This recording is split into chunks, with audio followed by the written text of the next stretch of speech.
El conjunto de discusiones en torno a la pertinencia del uso del término antropoceno para denominar a esta nueva experiencia de historicidad nace o tiene lugar en el seno de lo que se conoce como giro ontológico y en esa misma medida guarda una relación intrínseca con el cuestionamiento de la exclusividad humana pretendida por el proyecto moderno. La brutal intrusión de Gaia, que lo que significa el antropoceno en términos de Isabel Stangers, nos obliga a transformar de forma absoluta categorías de pensamiento y nos obliga a pensar también en la presencia, en el modo de hacer política de otros existentes. Eh, por tanto, eh, la persistencia del antropos para denominar a lo que más que una nueva era o una nueva edad geológica para estos autores es una edad o un momento límite. Como evento límite, el antropoceno nos presenta el desafío de seguir con el problema que significa el estar inmersos en una era de catástrofes sin usar categorías que pertenecían a una vieja concepción de ciencia que se anclaba o se erigía sobre las viejas divisiones de naturaleza y cultura y la vieja división también de lo humano y lo no humano.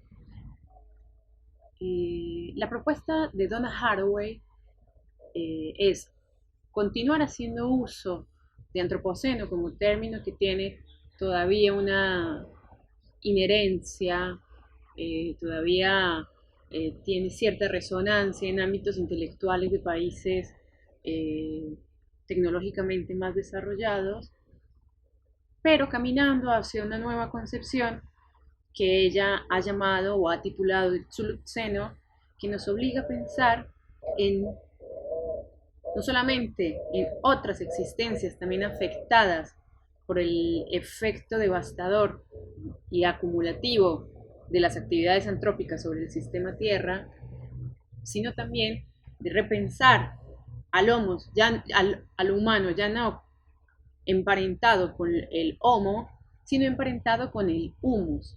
El humano es como parte de la tierra y en la tierra, ¿no? El Zulu es en realidad un prefijo griego de lo tectónico, de lo que está abajo de la tierra, inventando estrategias, rediseñando redes de contacto y comunicación que nos permita crear habilidades para seguir enfrente con un mundo evidentemente disminuido y precarizado. En aras de construir una ficción compañera, en palabras de la propia Donna Haraway, su concepción o su postura frente a los desafíos impuestos por el antropoceno dialogan de forma fluida con las posturas políticas tanto de Bruno Latour como de Isabel Stangers.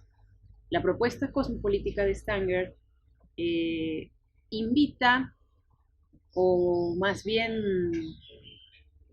obliga a la necesidad de ralentizar el pensamiento. Es decir, no hay en la arena política, no se pretende una solución que solape las divergencias que están en juego. La composición misma del término cosmos y política intenta no clausurar la potencia de cada una de ellas. En el caso, por ejemplo, de la política, ya la presencia del cosmos evitaría que ésta solamente se tratase de un asunto exclusivamente humano, en la medida en que la política haría pensar que el cosmos no es más una lista finita de seres a ser convocados. Cualquier negociación en estos términos exige una postura o exige una actividad parsimoniosa que en realidad no obliga a ninguna divergencia a solaparse o a excluirse, a negarse frente a una idea o práctica que se pretende universal. La complejidad que supone considerar a otros existentes en la construcción de lo común nos estaría indicando la necesidad inaplazable de la producción pública y colectiva de saberes. Es decir, que los saberes, de la manera en cómo han sido confeccionados o diseñados dentro del proyecto moderno, no podrían más dar cuenta de los desafíos que plantean esta nueva experiencia o este nuevo periodo límite llamado Antropoceno. Nos parece interesante traer el último libro publicado por Débora Danowski y Viveros de Castro, Hay mundos por venir, ensayos sobre los medios y los fines, porque definirla en el Antropoceno nos acerca a una pregunta, la pregunta por el fin del mundo, en uno de sus sentidos más empíricos posibles, es decir, como un cambio radical de las condiciones materiales de existencia de la especie. En ese libro, Danowski y Viveiros esbozan un esquema tentativo que recorre o sobrevuela por los imaginarios del fin del mundo que aún pueblan el mundo. Para ellos habría dos imaginarios predominantes, el de mundo sin nosotros y el de nosotros sin mundo. En el imaginario de nosotros sin mundo, todo habría de volverse humano, sea porque la especie humana habría sobrevivido triunfalmente a un colapso ambiental que ella misma habría generado, o sea porque la especie humana habría absorbido el mundo y retrascendido en sí misma mediante proezas de antropoingeniería. Y en el imaginario de mundo sin nosotros habría dos posibilidades. La primera es la desaparición de la humanidad y la restitución de un mundo prehumano, vivo y natural.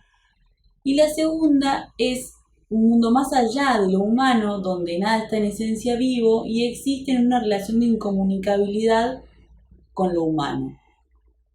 Tanto en el imaginario de mundo sin nosotros como en el de nosotros sin mundo, el fin aún no sucede, va a suceder y sucederá como un cataclismo que será siempre bienvenido como un feliz desastre que pondrá fin al único problema del mundo, que son los humanos. Recién cuando esto suceda se podrá pensar en un mundo posible.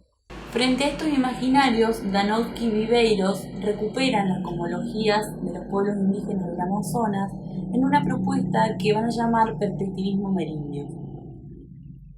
Las cosmologías amerindias aparecen como una inversión a las cosmologías occidentales en el sentido de que la humanidad no es un estado posterior a la animalidad, sino anterior. La humanidad es la semilla como el fondo primordial del mundo. Esto implica que ya no hay humanidad o naturaleza, humanidad o objetos tecnológicos, sino que todo es humano, entendiendo por humano a aquello que tiene alma, es decir, naturaleza cognitiva, perspectiva. Mientras que el alma es el lugar, el instrumento de diferencia ontológica para el pensamiento occidental, para el pensamiento amerindio es el terreno original y común del ser, no puede derivar diferencia alguna de allí. Por el contrario, el lugar e instrumento de diferencia ontológica es el cuerpo.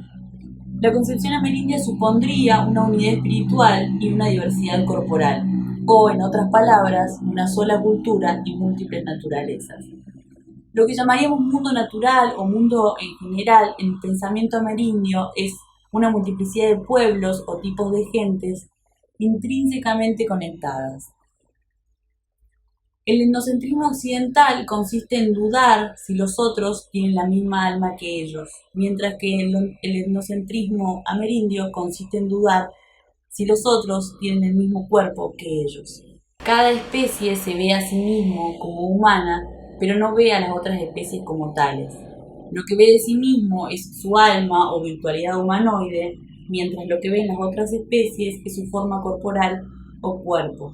Cito: así, cuando un jaguar mira a otro jaguar, ve a un hombre, un indio, pero cuando mira a un hombre, lo que los indios ven como hombre, ve un pecarí o un mono.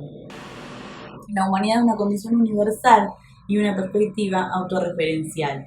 El postulado fundamental de las cosmologías amerindias es el antropomorfismo radical, en oposición al postulado fundamental de las cosmologías occidentales, que es el antropocentrismo.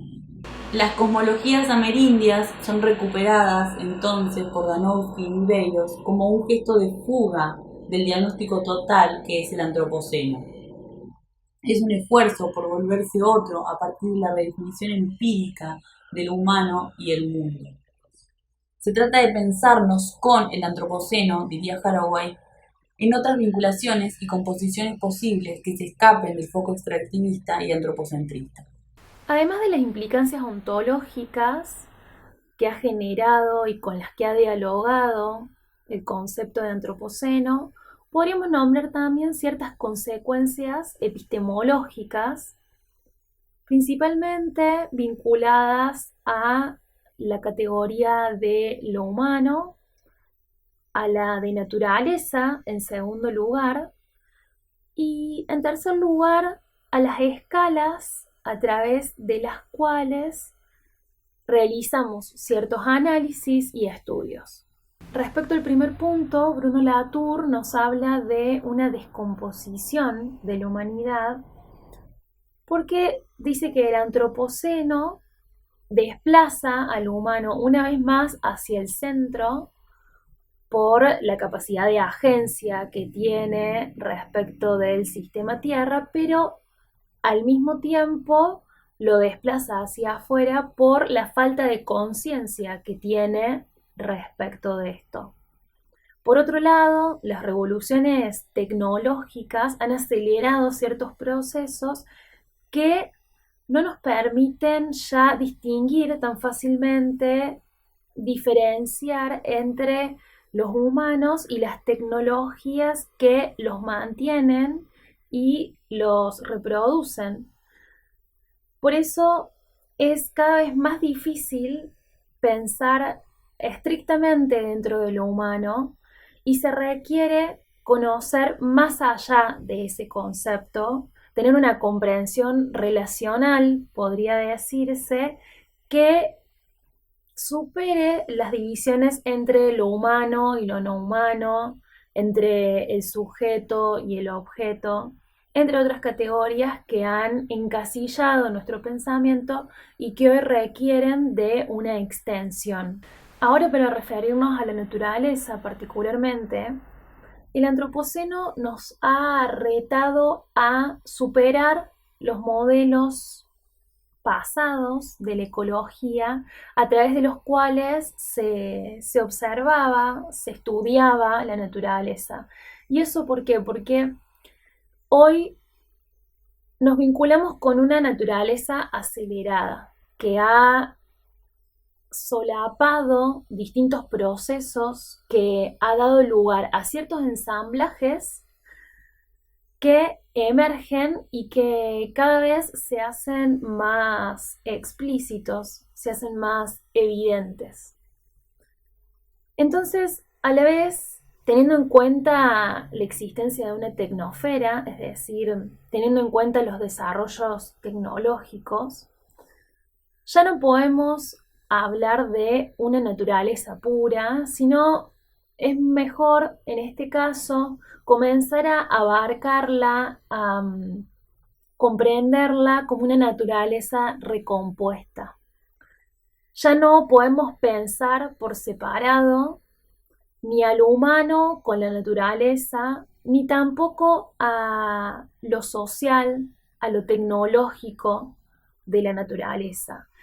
Es más productivo en este caso comenzar a pensarla como una hibridación que no puede distinguir necesariamente estos aspectos que antes eran planteados como dicotómicos. Finalmente, Chakrabarty, un historiador, nos invita a pensar las transformaciones que se han generado en las escalas de comprensión, en las escalas de análisis, en el contexto del antropoceno. Esto porque se ha desplazado la capacidad de la agencia humana, ahora que podría causar efectos directos sobre el sistema Tierra, como hemos visto. Esto deriva en la superposición de tres historias que hasta ahora habían sido estudiadas separadamente. Chakrabarty nos dice que ahora están solapadas la historia de la civilización industrial, la historia de la vida y la historia del planeta Tierra simultáneamente. Además de esto, distintos proyectos, distintas investigaciones científicas también han comenzado a pensar por fuera de los límites planetarios. Y esto abre una pestaña más en este sentido, porque también tenemos que adaptar las capacidades cognitivas del ser humano para comprender estas nuevas escalas en distintos sentidos. Además, la fragmentación y la especialización académica a veces suele, a la vez que posibilita claramente un estudio más particular de ciertas cuestiones, dificulta la transdisciplinariedad o la posibilidad de componer conocimiento más allá de esos límites disciplinarios y más allá también de los límites de la ciencia, cuando debería posibilitarse un intercambio con distintos espacios y distintos actores sociales y políticos al momento de componer distintas imágenes de futuro. Al verse afectadas las preguntas en torno a lo que hay, a lo que existe, a los modos de existencia por un lado y por otro, aquellas más bien referidas a cómo acceder a esos existentes, a cómo conocer y comprender las relaciones que emergen en ese sentido, también podríamos decir que se han desplazado las preguntas políticas en el marco del Antropoceno. Y para dar cuenta de eso, hemos reunido 5 áreas de discusión que nos parecieron pertinentes. La primera es la crisis socioambiental, la segunda es la ciencia, sus modos de producir conocimiento, de componerlo. En tercer lugar, las tecnopolíticas. En cuarto lugar, el decrecionismo como una propuesta alternativa a los desarrollismos. Y por último, las discusiones en torno al futuro, a la disputa por inventar, por imaginar, por darle lugar a ciertos proyectos vinculados con el futuro. En torno a la crisis socioambiental, la mayor discusión está en el cambio climático, que va en total consonancia con la destrucción de hábitats y la consecuente pérdida de biodiversidad. Tal como se menciona en el artículo de Maristela Svampa, El Antropoceno como diagnóstico y paradigma, hay quienes afirman que hoy en día estamos viviendo la 6ª gran extinción de especies. Ante problemas ecosistémicos derivados de la deforestación a gran escala, la contaminación de ríos y suelos, la contaminación de la atmósfera por gases de efecto invernadero, así como la acidificación de los océanos, resulta necesario repensar lo que entendemos por local y global a la hora de pensar políticamente. Ahora más que nunca se reavivan los debates por el futuro y junto a ello una disputa por la inventiva. Esta inquietud, que de algún modo había sido olvidada por las izquierdas, aparece nuevamente en escena como uno de los principales focos a disputarse por la imaginación política. En este debate surge la pregunta, entre otras cosas, de cómo conjugar la escala de tiempo de las vidas humanas con otras temporalidades más amplias, habiendo sociedades y ambientes que nos demandan salir de las temporalidades enfocadas a corto plazo. En su artículo El clima y la historia, Dipesh Chakrabarty retoma el experimento mental de Weismann, que consiste básicamente en tratar de imaginar un mundo sin nosotros, es decir, un mundo en el que la extinción humana ya sea un hecho consumado. Al respecto, dice: la disciplina de la historia existe a partir del supuesto de que nuestro pasado, presente y futuro están conectados a través de una continuidad certera de la experiencia humana. Normalmente conseguimos el futuro con la misma facultad que nos permite imaginar el pasado. De este modo, en el intento de imaginar ese mundo sin nosotros, al sentir cierta confusión, ansiedad, preocupación es que se nos revela la paradoja historicista. Y al respecto, Chakrabarty dice: el experimento de Weismann nos indica cómo tal confusión deviene nuestro sentido contemporáneo del presente, en la medida en que ese presente da lugar a una preocupación por nuestro futuro.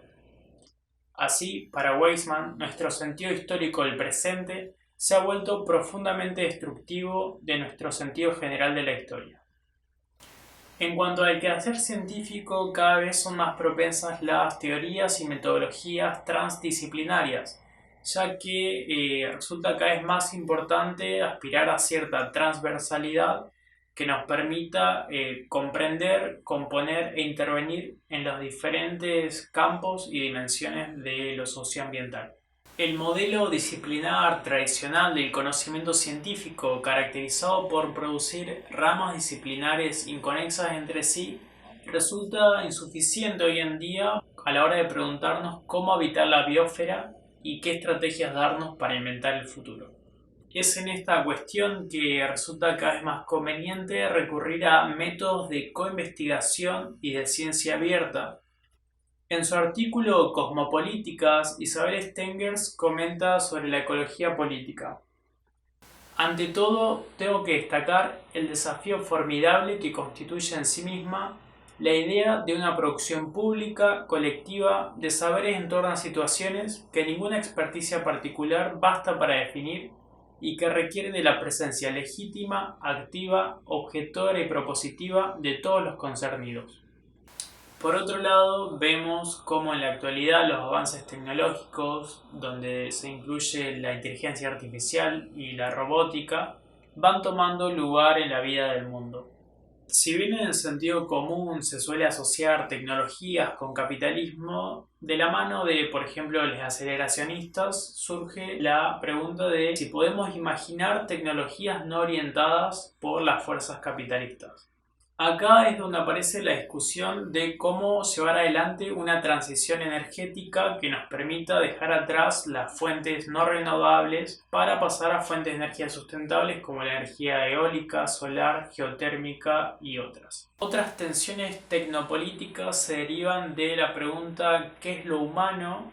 Y particularmente de la posición transhumanista que está íntimamente ligada con la tecnología cibernética y la inteligencia artificial.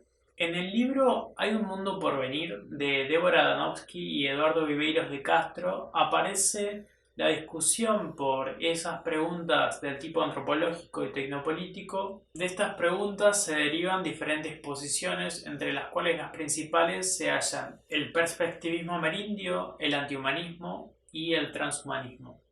Este último resulta particularmente polémico al tener adeptos tecnofílicos tanto por izquierda como por derecha. Se caracteriza por ser la aspiración a buscar un cuerpo tecnológico que trascienda la finitud y vulnerabilidad del cuerpo biológico, incluso a costa de la destrucción de las diferentes vidas en el planeta.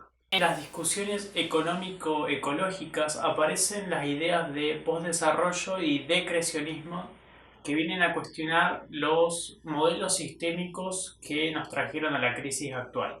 Si bien hoy hay tendencias de derecha que apuntan a buscar un capitalismo verde donde se reduzca la huella ecológica de la producción y el consumo, esto no profundiza en cuestionar la explotación que le caracteriza.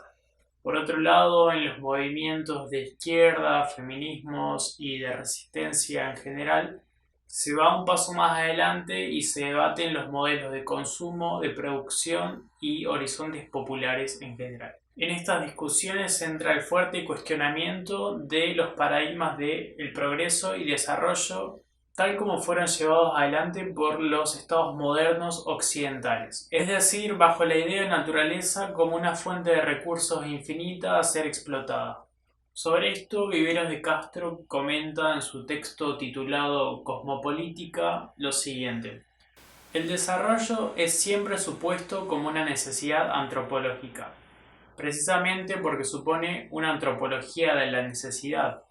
Estamos aquí en plena teología de la falta y de la caída. de la insaciabilidad infinita del deseo humano ante los medios materiales finitos para satisfacerlo. Este es el origen de nuestra religión del desarrollo, pero esa concepción económico-teológica de la necesidad es, en todos los sentidos posibles, innecesaria. Que nos baste el objetivo de la suficiencia, la improducción como meta, la involución intensiva como proyecto colectivo de vida.